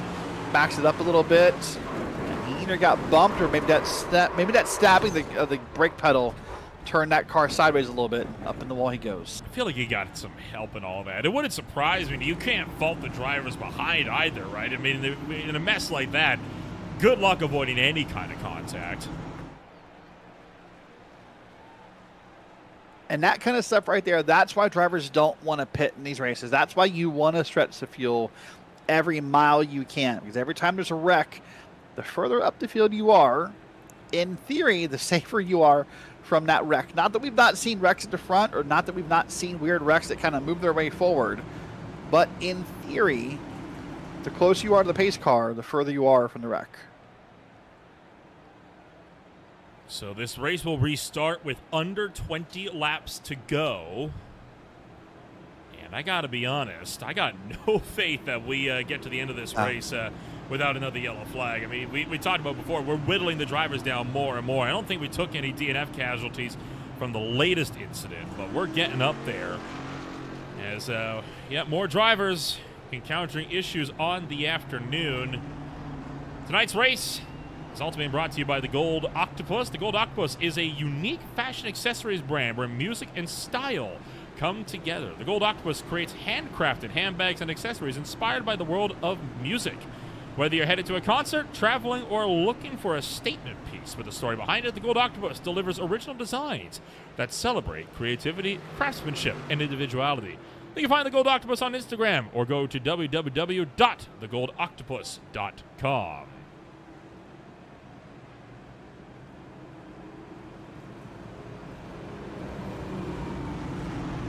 The Gold Octopus might be good at combining things like fashion and design together, but what now is going to happen to top? Jake Nipper is going to combine a little bit of luck, a little bit of skill, a little bit of driving through the windshield, a little bit of mirror driving, maybe a little bit of side drafting, lane changing, and much more together to help create the perfect recipe for the win if he wants to be called the victor in about 20-some laps from now.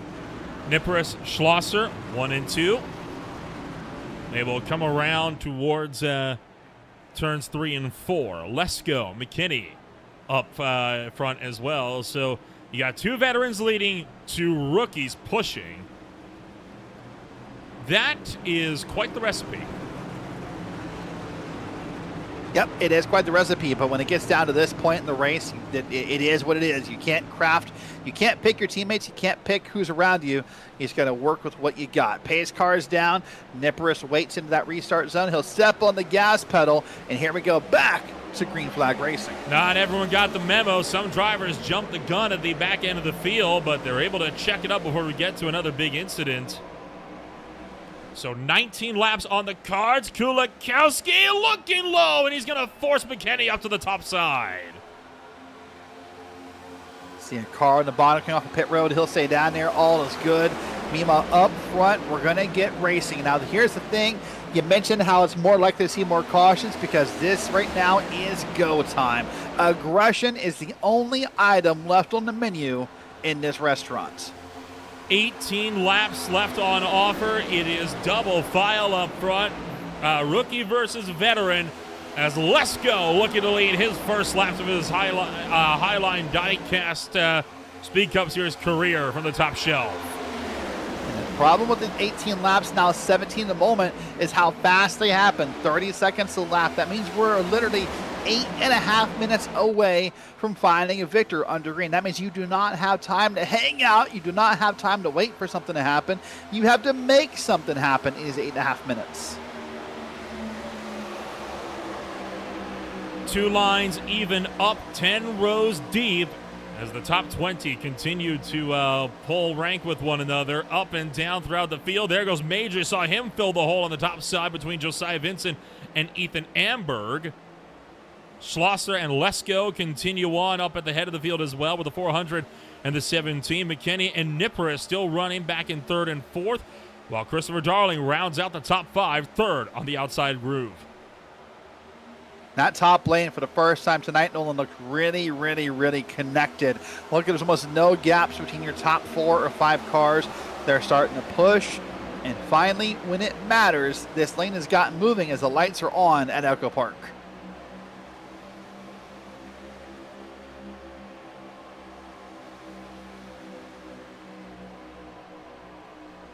Dalton McKinney continuing to give that bumper to Nate Lesko, really trying to help push him up towards the front. But right now, that outside lane, I don't think a lot of drivers with confidence on that top shelf. They're going to need somebody to really drag them up there. And if anybody can do it, it'll be Jake Nippers, who's been working that outside line all day today. Yeah, Nippers will give that top lane a big run. He'll also kill part of the draft from pulling out of that bottom lane. They're now 3 wide through the trial. Well, that's a scary moment at EchoPark, but they keep it moving here, and now we just swap spots. Now the 17's around the 46, and we keep racing. Every second that ticks by while with them racing like this, you can feel that there's something coming here, and whatever happens, it is going to be massive and have huge implications for the end of this race. Up to the top side is gonna go.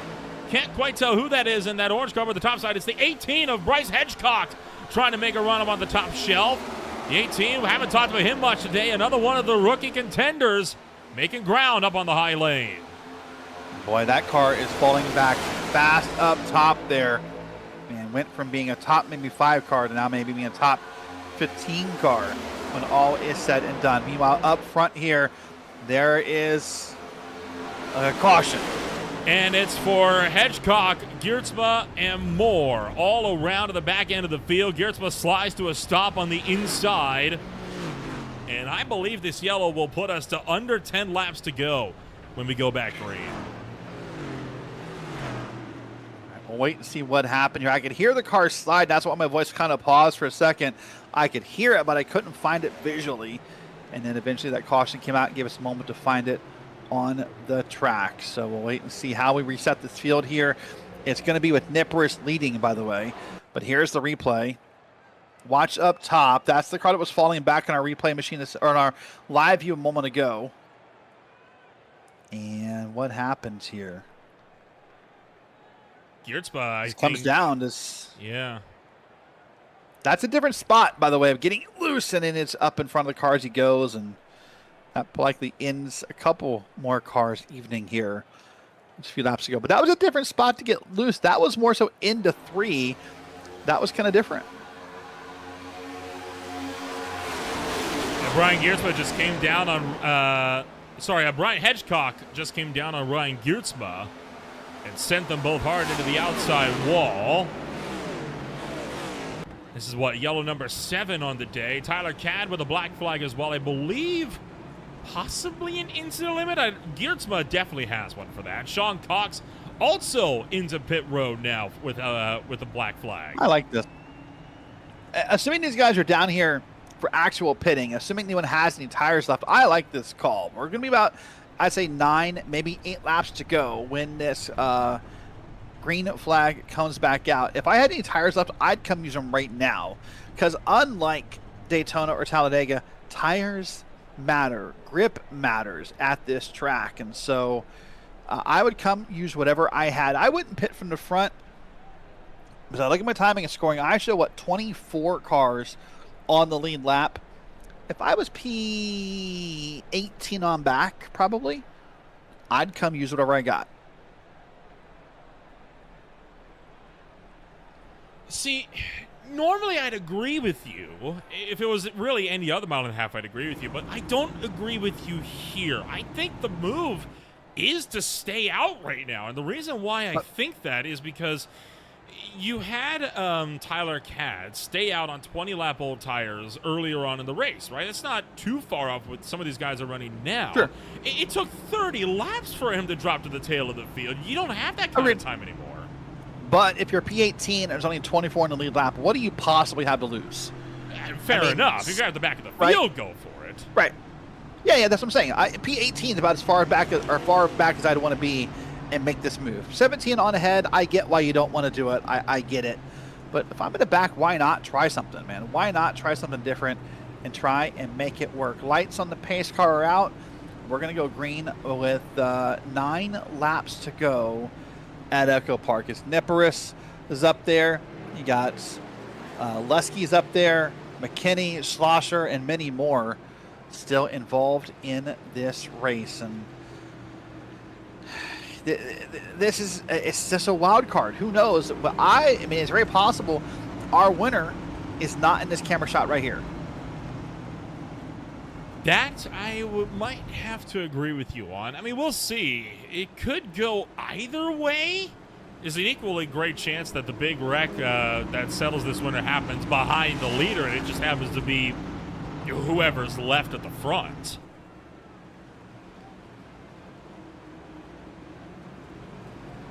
All right, well, hopefully for one final time, drivers take a second and breathe. That's why I say every time there's a spotter right here, take a deep breath, enjoy yourself for the moment, check your gears, and be ready to go racing. Just a couple moments left here for Nippers and others. Pace car's about to make its left-hand turn, hopefully for final time here in Nolan. With 9 laps, 5 minutes of racing, this is going to get a little crazy. Just shy of 14 miles left to go from the season opener of the Highline Diecast Speed Cup Series. Green flag is back in the air. Nippers with a good getaway, able to get clear ahead of McKinney and Lesko. We're officially in the single digits for laps left in this race. Up top, that top lane got a great run, I felt like, coming up out of the corner here. and they're going to try and make the move. Nipper's going to try and block it off. He'll leave the bottom open for the 46 here. That's Dalton McKinney now coming to the front. Dalton McKinney on the inside, being pushed by returning Season 1 champion Christopher Darling.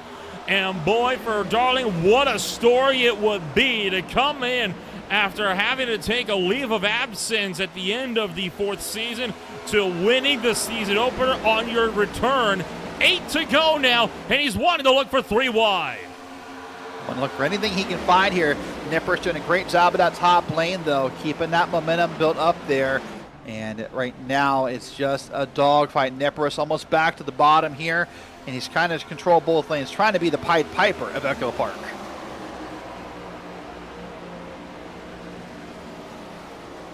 Dalton McKinney looking for the inside, and he's got an opportunity. Nippers made too aggressive of a look. He scrubbed off too much speed. McKinney's got the inside, but Nippers, with all that banking transition coming out of turn 2, able to power back around him. Still have Nate Lesko around the outside as well. Christopher Darling down on the inside, groove to boot. Will be the 3 wide attempt be made? Not quite. Nippers still leads with 6 now on the cards. That may be too big of a gap for Nippers up front, though. In a world of drafting, you don't want to have that big gap. It's going to allow the rest of the field to suck up quickly and find your car. Let's see if it happens here. Nippers now takes that black and yellow car to the bottom lane. They'll cut off McKinney, and they'll now leave that purple and silver machine up top as the lane leader until the 17 decides he'll go up top by himself. Lesko going to make the move, and just like that, Nate Lesko to the point in his debut. McKinney trying to follow through on the top side. Where did he come from the inside to the top? Great move by McKinney. Now Nippers is sort of in an awkward spot. Now they're 2 wide up front. McKinney wants to make the pass on the outside, and now it's all bets are off. The gloves are off. Any promises you had are thrown out the window. It's time to go win yourself a race in Season 1, and we're 3 wide. We're wrecking. Not yet. No. 5, 6 wide. We're wrecking in the grass. We're staying green. For now, they're not going to be able to, though, not with the amount of cars that are sideways out here. Caution comes out. This now puts us into overtime. It'll be the first of our 2 attempts. And critically, Jason Gracias, the leader, with a black flag. Wow.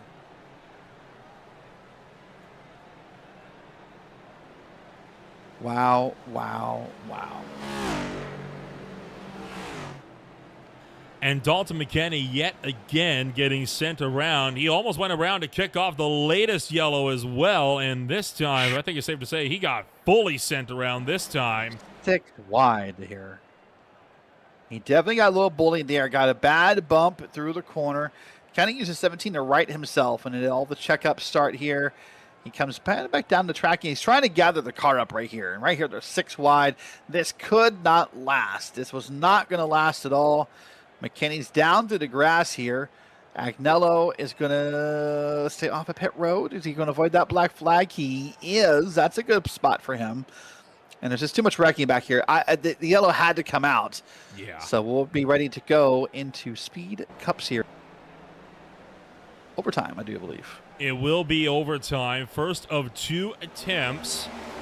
This is the look from pit road to Marzullo, and he had this more or less gathered up.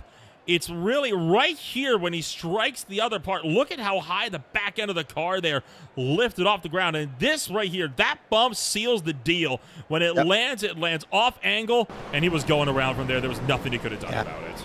And that's a hard skill, by the way, to learn how to get in the grass and save a race car. There's a lot of more lifting involved than you think there is. And good job by Agnello to pull that off. Well, right now, it's Leski at Schlosser. Manazzi Majors back up to P3, by the way. Ethan Amberg's in P4. This has just been a crazy night.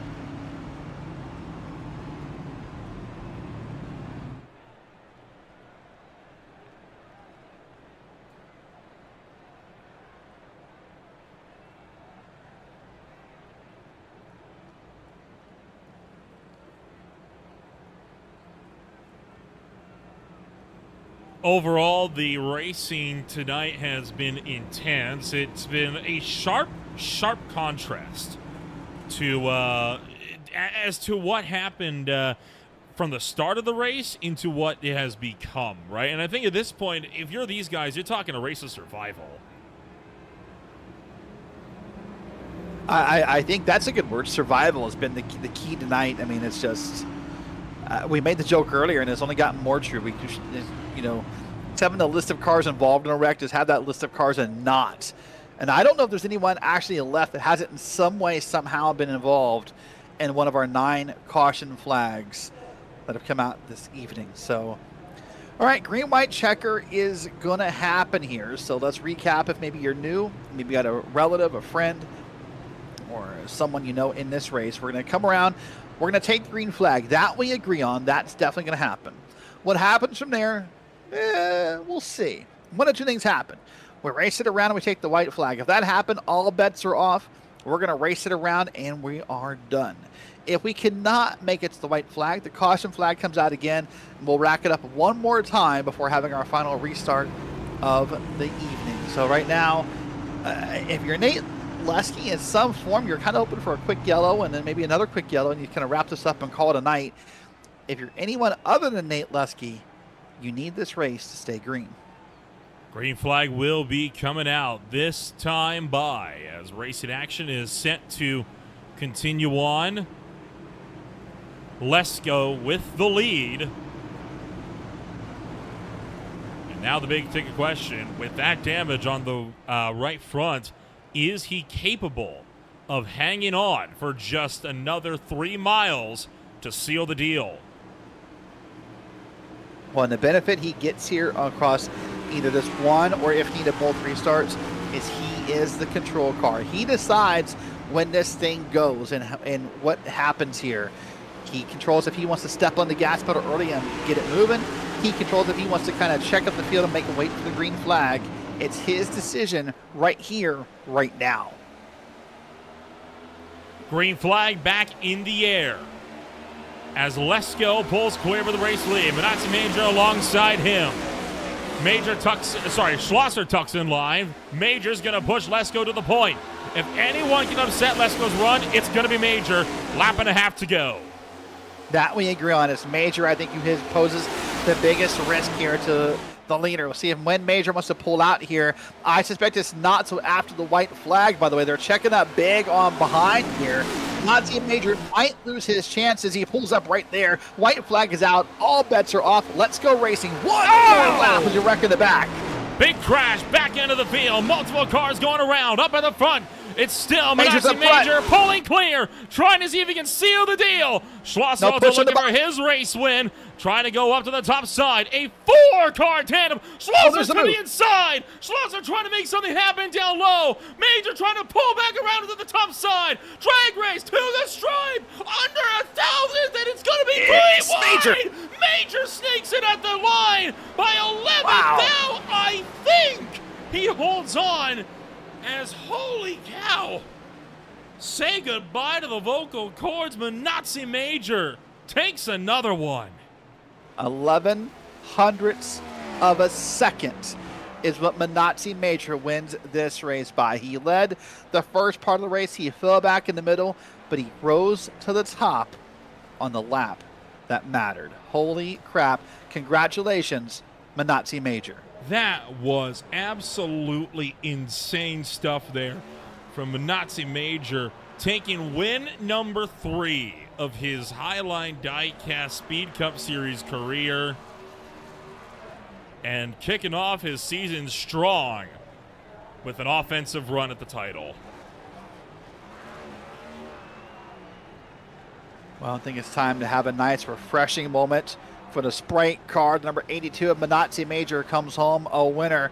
So one race, one victory on this season for the 82. Take a look back at the absolute insanity that unfolds as we took the Gold Octopus 1 to go. This could not, it does not get much closer than this. As this race, I mean, closer than that. Oh, there we go. There we go. It all started coming to the white flag. This is the white flag. Major pulls up. He gets a little bit of a push here from Schlosser. At this point, white flag's out. All bets are off. Big bump from Schlosser up through the corner here. Major takes the lead about half a car through 1 and 2. They're already wrecking from behind by this point. Schlosser gets a big push here. And Major, I'm surprised, didn't pull down, but Schlosser does, and this is when it gets close. I don't think he could. If he did, he would have been turned. He didn't have much of a choice but to ride it out. And that ended up being the right call as 3 wide coming to the line. Wow. Unbelievable stuff. A 3 wide photo finish, and take another look back at the intense ride that sees this race brought to a thrilling conclusion. The field's already in turn 4 here.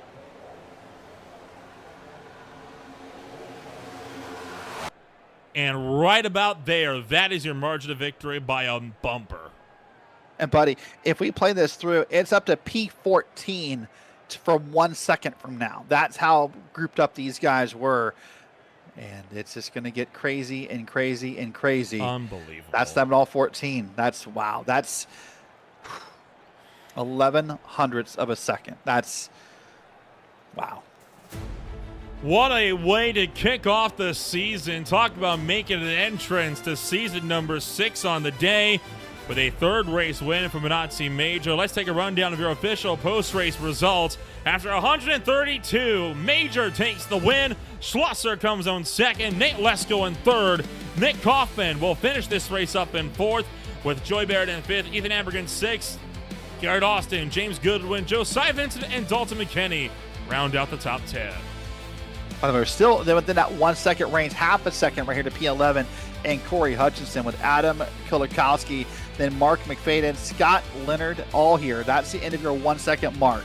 On back the cars that wrecked: Tyler Cadd, Tim Brandon, Jake Nipperis, 25 seconds back, the last car on the lead lap. Then it's 1 lap down for Jason Shue, Jason Gracias, and Sean Cox to round out your top 20. Bringing it back 21st through 30th, Ryan Giertzma, Quentin Xavier Sylvia, Terrell Wheeler, Agdala Marzulio will be 24th. Darling in his return will unfortunately finish back in 26th, as well as having Stacy Hunter back here as well. We're now in the drivers that failed to finish this race, including Bryce Hedgecock, Jeremy Canute, Philip Scott, and Ryan Newman.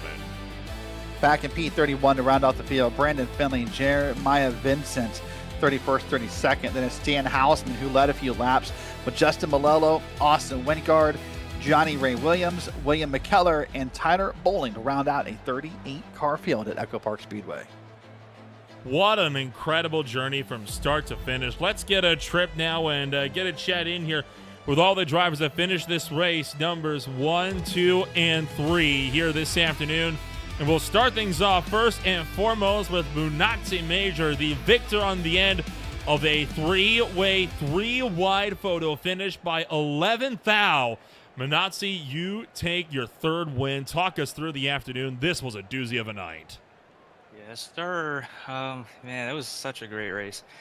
First, I want to thank Matt for the pushes and the help that he was giving me during the race. Because there was a point in the middle of the race where I made a move to retake the lead. And he could have gone with the guy, I forgot who was on my outside, but he could have gone with him or with me, and he went with me, and it helped me lead like a bunch more laps and kind of keep my track position. So that was a critical moment in the race for me. So it was definitely fun to duel him in the end. It got a little sketchy, to be honest, because I had lost track position because I'm really bad at pit strategy. So I had pitted, went to like 16th, and then the caution came out immediately after that. And I'm thinking like, okay, well, people can make it to the end now, so I'm stuck here in 16th, and it was really hard to pass. So I got lucky, made it through a couple of wrecks where I easily could have got collected, and found myself towards the front in the end to be able to make the moves.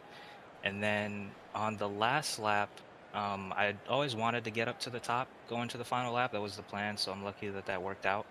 But then I was pretty certain going down the back that Matt was going to try to get to my right rear and basically do it back to me, and I feel like if he had, then it would have been game over for me. So I just kind of stayed up top and crossed my fingers that I'd have help. And when he went to the bottom, I side drafted a little bit, banged doors coming to the line, and I didn't even know if I'd won until maybe like 100 feet after the line when iRacing updates the standings. Yeah, it was a great finish.